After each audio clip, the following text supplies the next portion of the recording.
Hello students, एक बार फिर से आपका स्वागत है आपके अपने channel learning English made easy में, जहां पर हम प्रयास करते हैं कि हम आपके लिए इंग्लिश को बेहद आसान बना के पेश करें।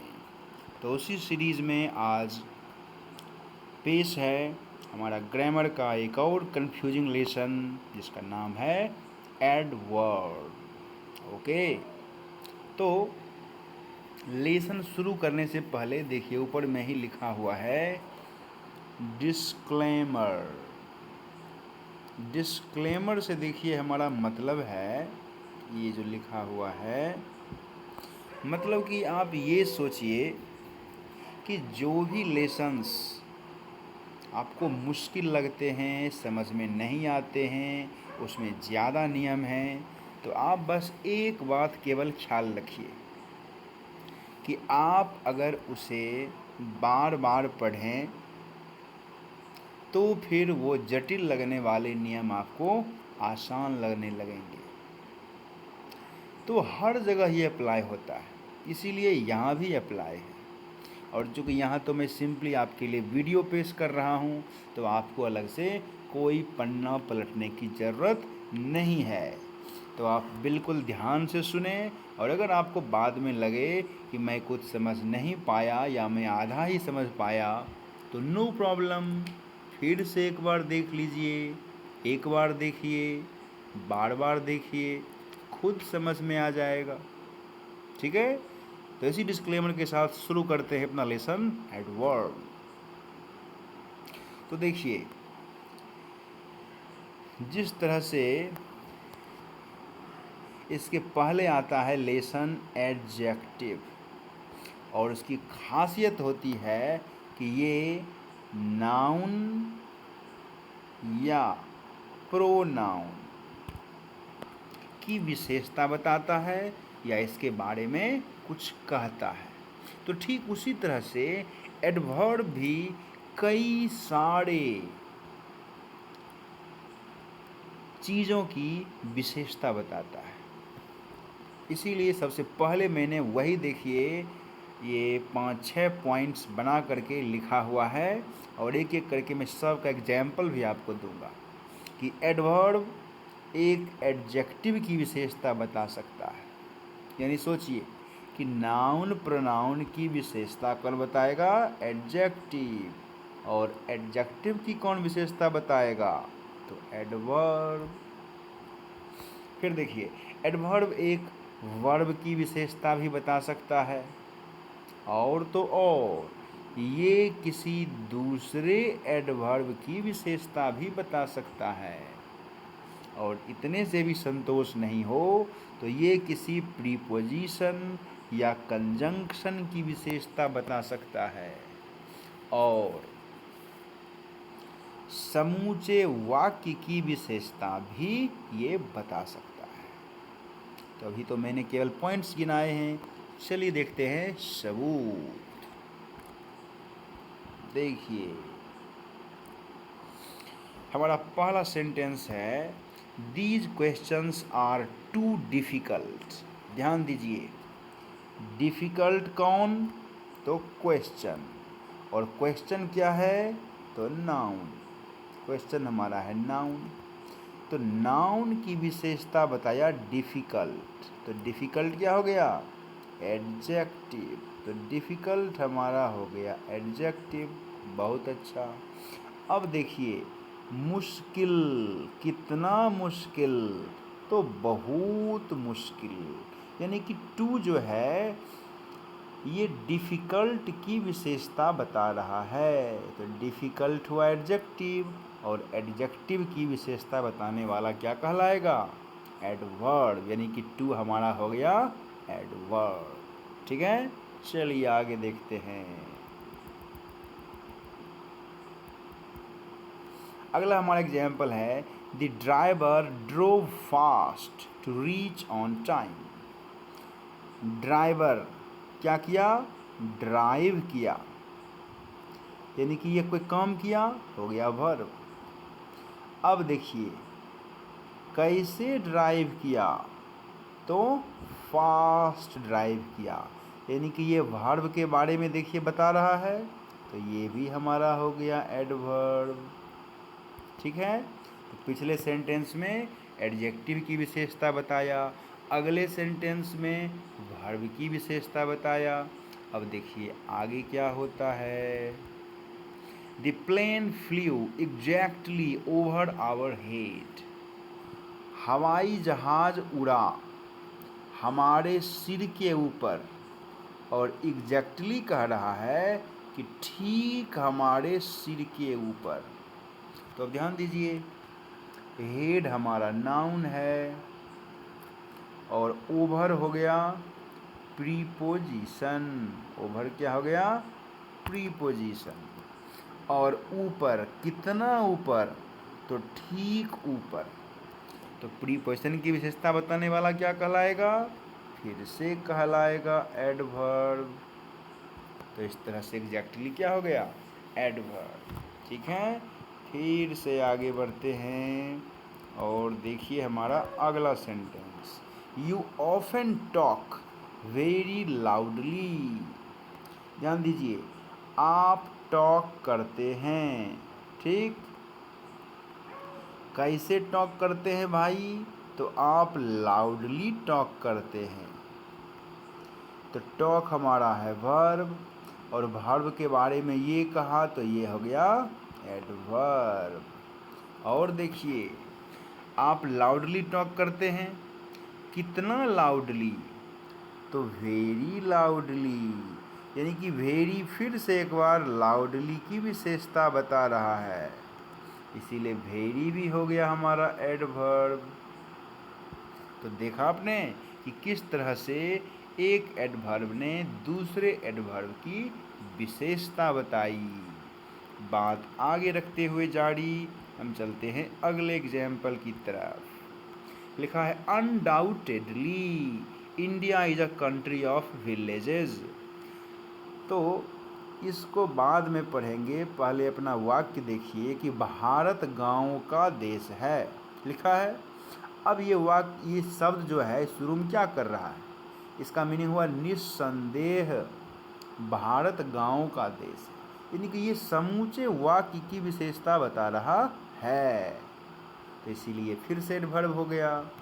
इसी तरह से अगला एग्जाम्पल देखिए, अगले एग्जाम्पल में भी वैसे ही कहा जा रहा है कि probably our school will reopen after July, मैंने जुलाई के बाद हमारा स्कूल खुलेगा, शायद।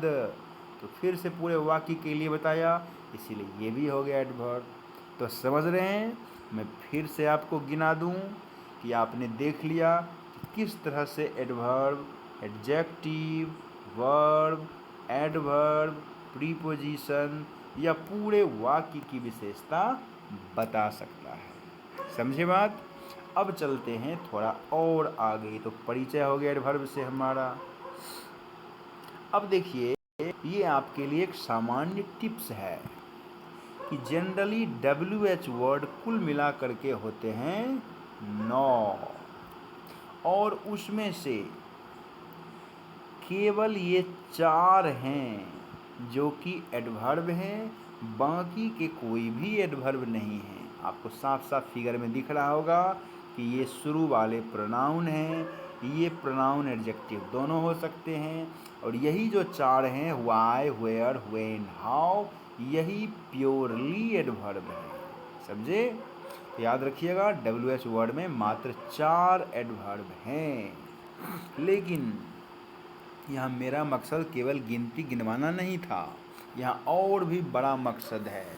आप इसी के सहारे देखिए कैसे मैं आपको एडवर्ब के 5 टाइप से भेंट कराता हूँ। तो देखिए, सबसे पहले ये जो 4 एडवर्ब आपने देखा, व्हाई, वेयर, व्हेन, हाउ, इनको कहा जाता है इंटेरोगेटिव एडवर्ब। क्यों? तो जाहिर सी बात है, ये हमसे क्वेश्चन करेंगे, इसीलिए नाम हो गया इंटेरोगेटिव एडवर्ब। तो इनको तो आप पलक झपकते ही पहचान लेंगे। वाक्य में जहाँ कहीं ये दिखा क्या नाम होगा? Interrogative adverb. अब जरा देखिए अगला कि अगर कोई वर्ड, वाई का मीनिंग क्या होता है?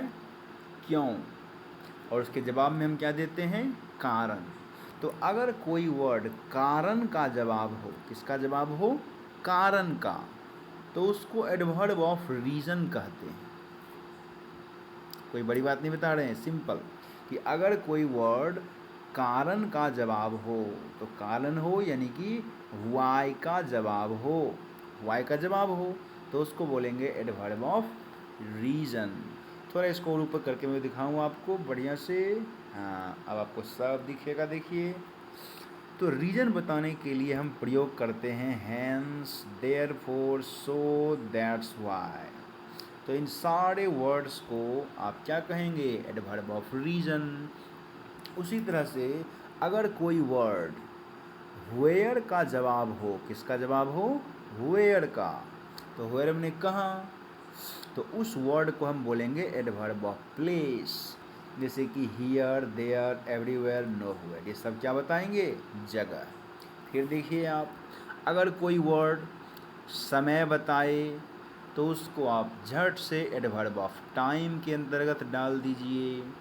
देखिए सारे डब्बा में जो भी वर्ड हैं आपको एडवर्ब ऑफ टाइम से भेंट करा रहे हैं।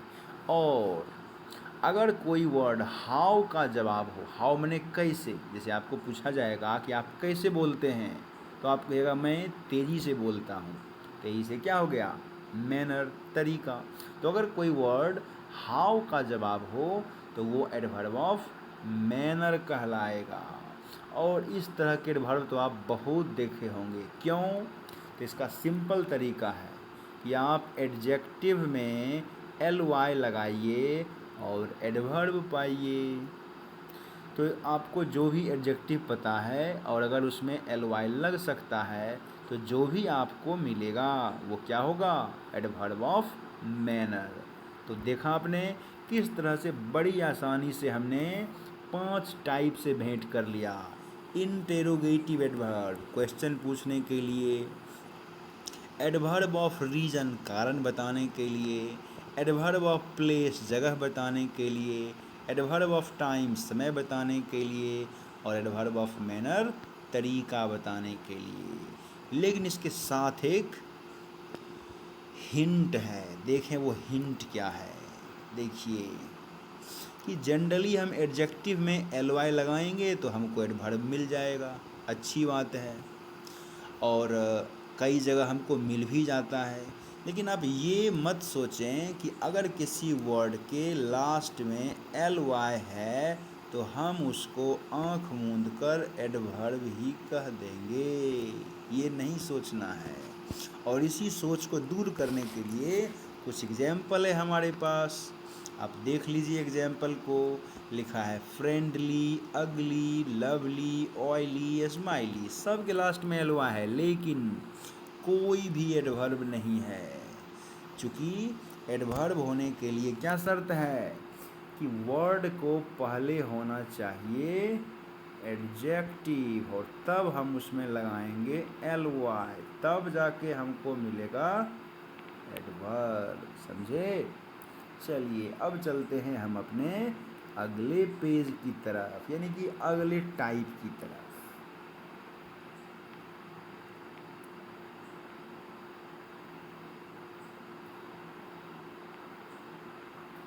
ओके,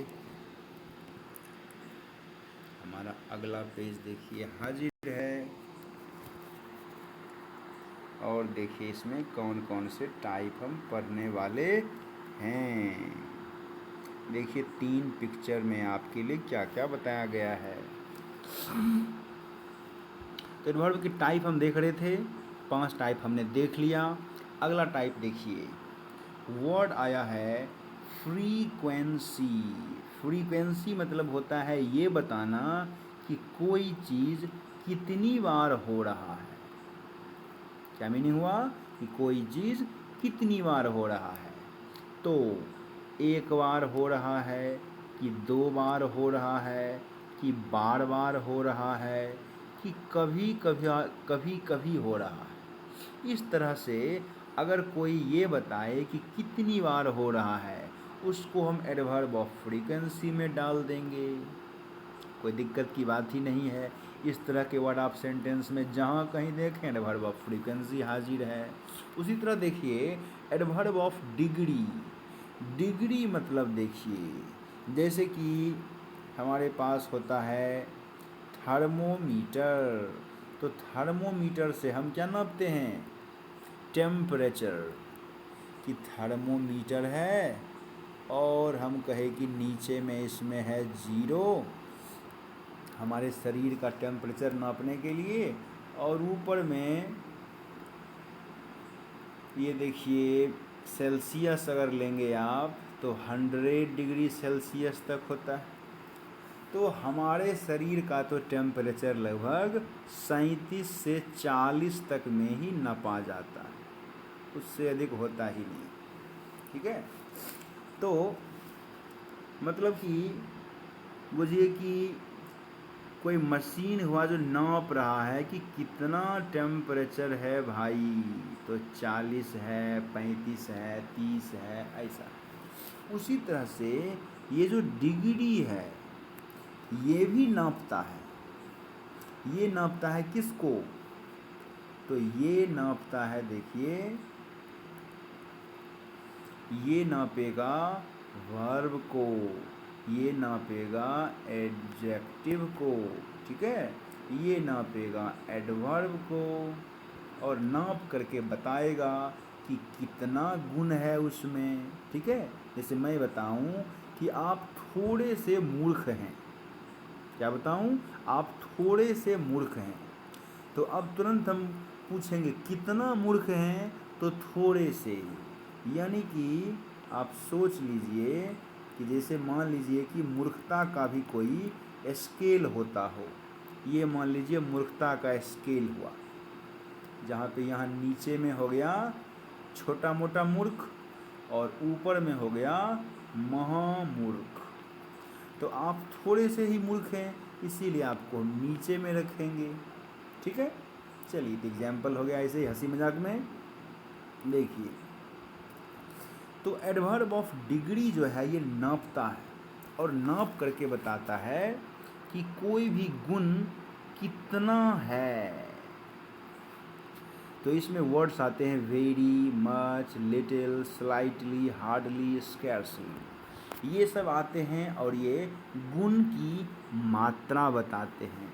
जैसे कहेंगे स्लाइटली का इस्तेमाल करके मैं आपको एग्जांपल बताऊं कि द जूस वॉज स्लाइटली सावर। ठीक है, तो एक्सप्रेशन पे ध्यान दीजिए। मैंने बोला स्लाइटली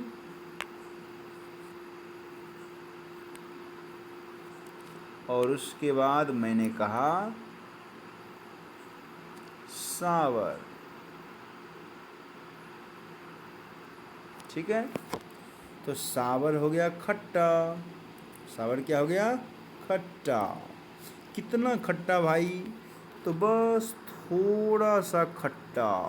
कितना खट्टा में क्या हो गया? थोड़ा सा खट्टा। तो स्लाइटली हमारा क्या हो गया? एडवर्ब। समझे? तो इस तरह से देखिए कि डिग्री जो है ये गुण को नापता है। अफर्मेशन निगेशन तो बेचारा नाम से ही स्पष्ट है कि ये हमारा जवाब किस में देगा? ये जवाब देगा हाँ में या ना में। जैसे कि सर्टेनली जवाब दिया हाँ में, श्योरली ये जवाब दिया हाँ में, लिखा है नोट ये जवाब दिया ना में। ठीक है, इस तरह से। तो इस तरह के वर्ड्स को हम क्या बोलेंगे? अफर्मेशन या निगेशन। फिर देखिए एक मात्र बच रहा है बेचारा, रिलेटिव एडवर्ब। नीचे में ध्यान दीजिए, लिखा है रिलेटिव। तो रिलेटिव किससे बनता है भाई? तो रिलेटिव बनता है रिलेशन से। किससे बनता है? रिलेशन से। यानी कि अवश्य ही ये रिलेटिव एडवर्ब कोई रिलेशन जोड़ रहा होगा। रिश्ता जोड़ रहा होगा, यानी कि एक वाक्य, दो वाक्य और बीच में कहीं आकर के क्या कर रहा होगा, दोनों को जोड़ रहा होगा। ठीक है, तो इस तरह के वर्ड्स जब आपको सेंटेंस के बीच में आए, कहाँ आए, बीच में, तब आप सोचिए कि ये रिलेटिव एडवर्ब होता होगा। चलिए देखते हैं एग्जाम्पल्स।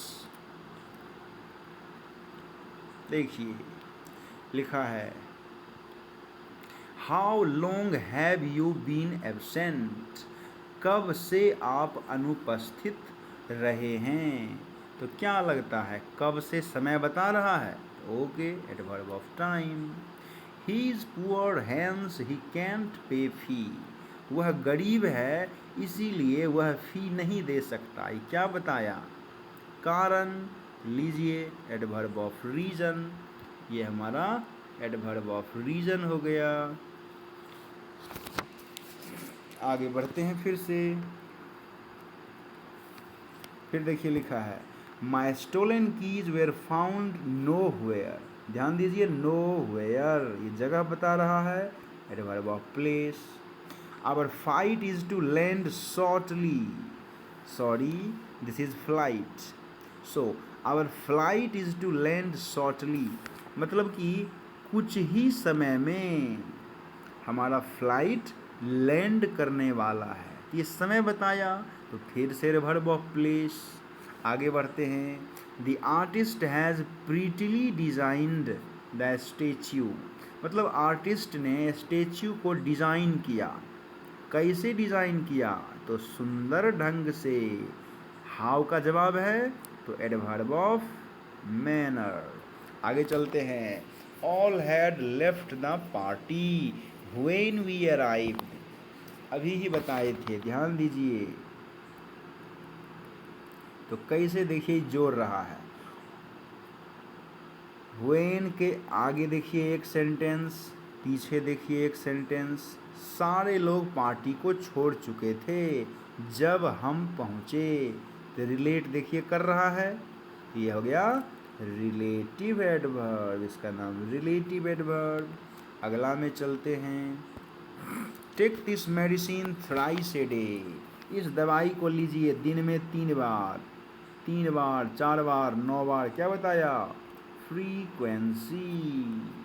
अगले में देखिए, these kids scarcely pay attention to studies, मतलब ये बच्चे पढ़ाई पे ध्यान देते हैं कितना, तो कभी कभार, ये भी बताया फ्रीक्वेंसी। और आगे देखते हैं, लिखा है, we shall certainly win this match, मतलब हम लोग इस मैच को जीतेंगे, कैसे, तो निश्चित रूप से, ये तो हाँ का जवाब हो गया, इसीलिए ये हो गया एडवर्ब ऑफ अफर्मेशन, हाँ का जवाब तो अफर्मेशन, उसी में न का जवाब तो निगेशन। ठीक है, तो इस तरह से आज मैंने आपको एडवर्ब के जो संभावित जो भी टाइप्स हैं उन सबों को एग्जाम्पल के साथ बताया। अब हम अगले वीडियो में एडवर्ब के कुछ जटिल रूल्स डिस्कस करेंगे। ठीक है, तो उम्मीद करता हूँ कि यहाँ तक आप एडवर्ब के टाइप्स समझ गए होंगे, और इसके अगले भाग को हम देखेंगे अगले वीडियो में। तब तक के लिए धन्यवाद। ओके, चलिए तो अब हमारा काम हो गया।